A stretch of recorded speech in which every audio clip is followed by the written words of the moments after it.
Bienvenido al Verbo, un itinerario del Evangelio de San Marcos, con Martín Bisu, el misionero del Verbo Divino. Empezamos con el primer tema sobre la comunidad de Marcos, crisis, esperanza y compromiso. Primero, lectura. Comienzo de la buena noticia de Jesús, Mesías, Hijo de Dios, y como está escrito en el libro del profeta Isaías. Mira, yo envío a mi mensajero delante de ti para prepararte el camino. Una voz grita en el desierto: preparen el camino del Señor, allanen sus senderos. Pues bien, queridos hermanos, después de la lectura del texto, intenté de presentar la lectura comprensiva. Saben que la buena noticia sobre Jesús que escribe Marcos comienza con frase coloquial que recién nosotros escuchamos y muchas veces no le damos mucha importancia. Dice así: Jesús, el Mesías, el Hijo de Dios. Decir de otra manera, la buena noticia o el Evangelio de Jesús, que es Mesías, que es Hijo de Dios. ¿Se da cuenta de todo esto? Creo que sí, nos damos en cuenta. Se trata de buena noticia, noticia que alegre la vida, que nos ofrece el motivo de alegría y de contento, que despierta la esperanza, que anima a mirar el horizonte y que nos anima a dar pasos más hacia adelante. Buena noticia, el Evangelio sobre Jesús, que es liberador, Mesías, y no es liberador cualquiera, sino el Hijo de Dios. Es muy interesante eso de Hijo de Dios, ¿verdad? Y Jesús suele llamar a Dios Papá Dios, en su idioma Abba, o sea, Papito Dios. Así Jesús nos enseña a nombrar a Dios. Quizás nos cuesta aceptarlo, ¿cierto? Es que estamos acostumbrados a nombrar a Dios con títulos elegantes y nos resulta difícil de aceptar a este Dios de Jesús, el Papito Dios, un Dios cercano y paternal, o sea, es un Dios que tiene responsabilidad paternal, un Dios amoroso, que no le contentamos con cosas hechas a la imagen nuestra, sino simplemente siendo hijos suyos y hermanos de nuestro prójimo. Saben que en el Antiguo Testamento Dios es innombrable. No se puede o no se podía tener nombre. Dios es el Señor de los ejércitos, grandioso, el Santo de los santos, el separado en el espacio sacro del templo, el inaccesible y lejano. Pero fíjense bien, con este Jesús, Dios hermano nuestro, la comunidad tenía que acostumbrarse a nombrar a Dios y a decirle a Dios Padre, Papito, Abba. Sí, tenían tanta dificultad para decirle así a Dios. Las comunidades se confundían, pero nosotros ahora, por fidelidad a Dios, porque así nos enseñó Él a nombrar a Dios, vamos a llamarle, por favor, no simplemente Padre, sino Papá Dios o Papito Dios. Es que este nombre nos dice cosa importante.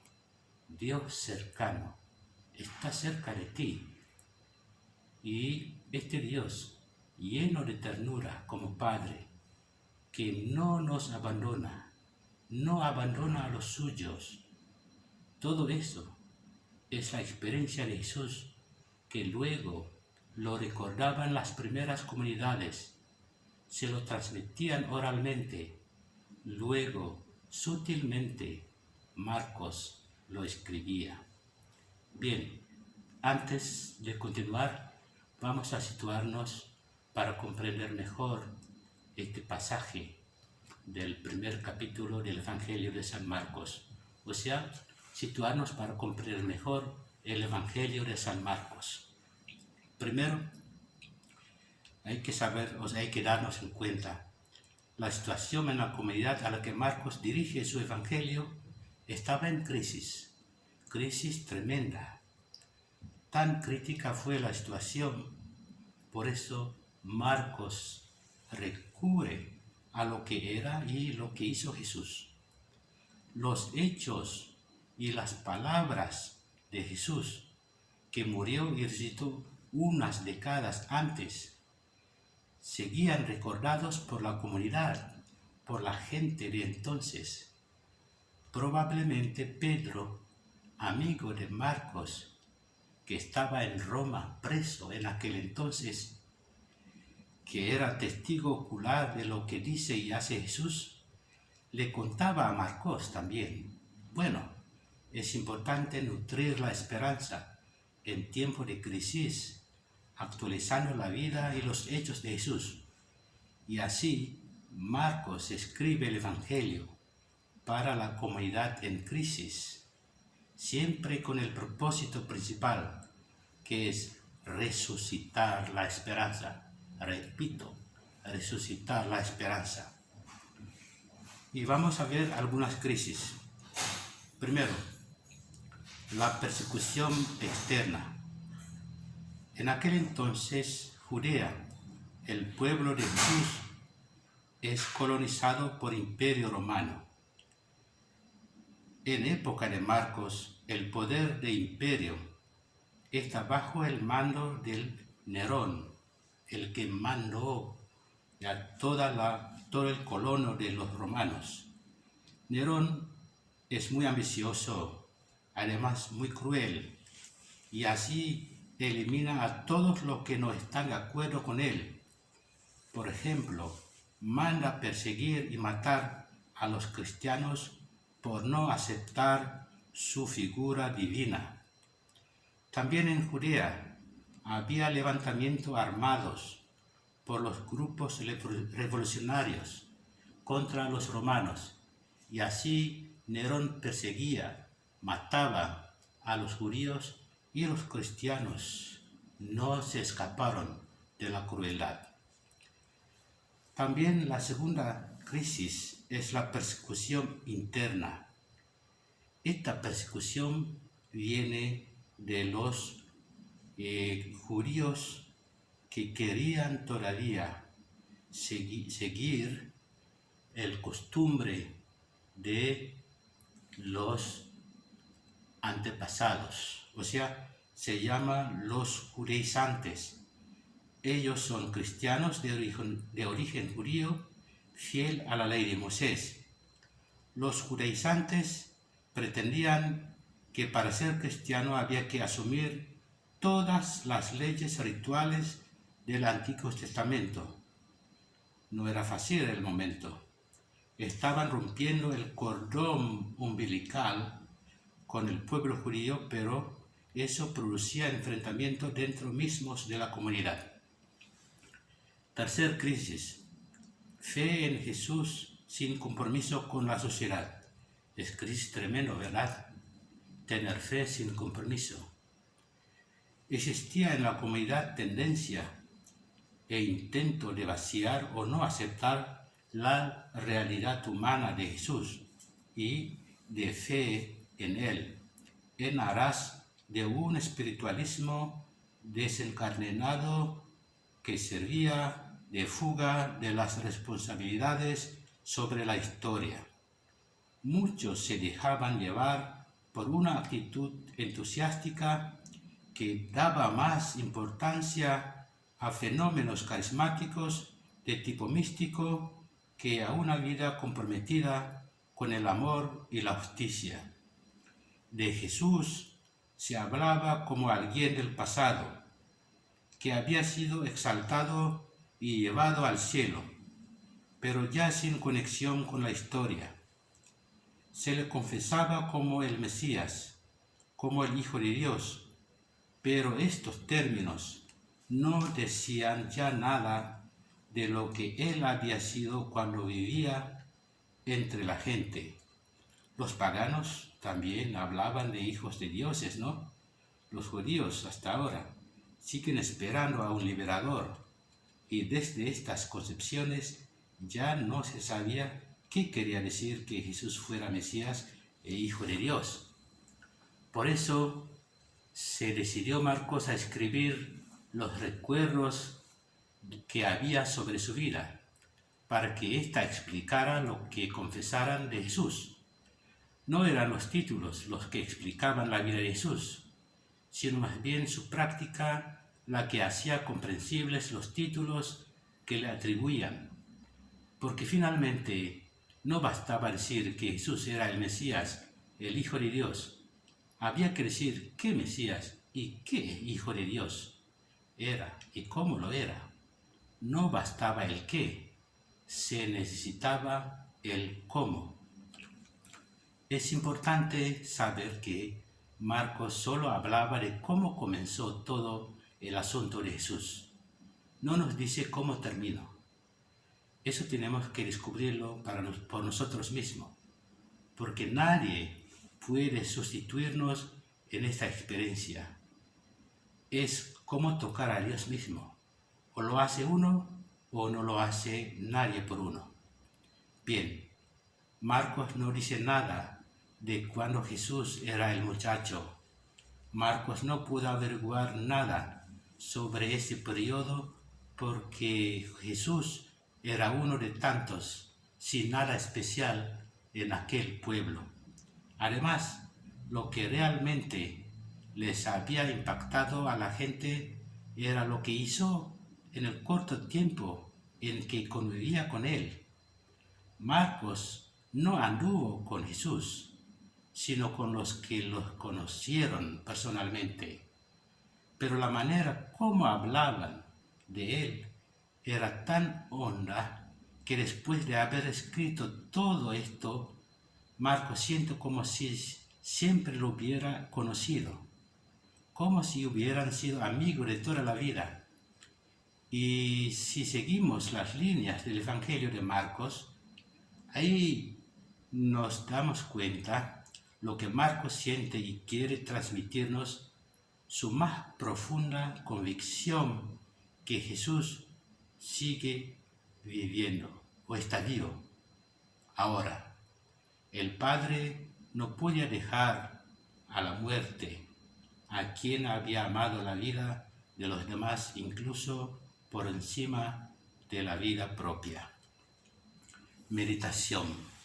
Pues bien, queridos hermanos, vamos a entrar en la siguiente etapa sobre la meditación del texto y que leemos y que hemos leído de forma comprensiva.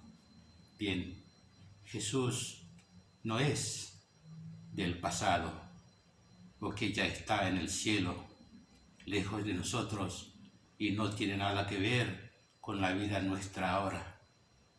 Jesús no se guarda en algún rincón del templo o en algún lugar sagrado.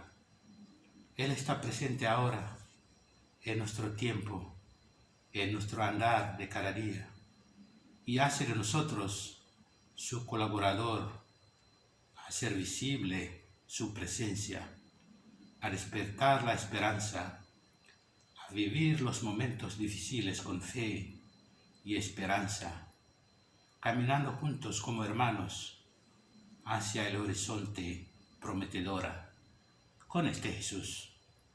Jesús, el Mesías liberador, es la palabra mayor para nosotros hoy en día. En el tiempo de pánico público, encontramos a Jesús de verdad. Podemos encontrar a Jesús como la luz en el fin del túnel, que nos promete la salida victoriosa. Este Jesús, este Mesías, significa mucho para nosotros. Es el motivo de esperanza que nos abre el horizonte, que nos conduce a donde debemos dirigirnos. Queridos hermanos, si creemos en Jesús, tenemos que liberarnos del miedo excesivo, de pánico sin control, ya que el miedo y pánico nos paralizan, debilitan nuestro sistema inmune, nos enferman y nos matan. Es cierto que no se puede tomar a la ligera las crisis, pero tampoco nos quedamos paralizados ante tanta propaganda de pánico. Sí, cuidarnos espiritualmente es la mejor manera a no dejarnos arrastrados cobardemente por intereses ajenos. Si Dios Padre tiene responsabilidad paternal de un padre, tenemos motivos de confiar en Él. Él no se olvida de nosotros. La manera de corresponder su amor paternal es hacerle caso, siendo hermanos de los demás hijos tuyos. El amor filial, el amor de hermanos, los dos son fuerzas que dan motivo de construir el mundo a la manera que el Padre Dios quiere. La pregunta para reflexionar: ¿qué significa para ustedes Jesús el Mesías, Hijo de Dios? ¿Cómo practicar la hermandad en tiempo de crisis? Cuenten sus experiencias personales, por favor. Vamos a terminar este tema con la oración. Señor Padre bueno, cuán infinito es tu amor. Te invocamos como hijos, peregrinos en este mundo, lugar en el que podemos amarnos y juntos como hermanos llamarte Padre de ternura, con responsabilidad paternal sin límite, que acompañas nuestro andar siempre, aunque el cansancio nos invade, aunque la carga de la vida se torna cada vez más pesada, aunque la enfermedad y la muerte nos entristezcan, pero tú eres Padre bueno. Confiamos en ti y así encomendamos nuestra vida en tus manos. Y en vez de pedirte tantas cosas, queremos decirte, Padre bueno, Padre de bondad, que tanto intento hemos hecho hacer tus manos suaves de un Dios paternal que acaricia a los afligidos, manos fuertes de un Padre protector para los desamparados, manos abiertas como las de Jesús para los que nos necesitan. La impotencia, el egoísmo, el orgullo, el miedo, el pánico nos incapacitan, oh Padre Dios nuestro, y nos paralizan a ser tus manos en tiempo de crisis. Por favor, Dios mío. Y la contemplación se hace a nivel personal. Gracias.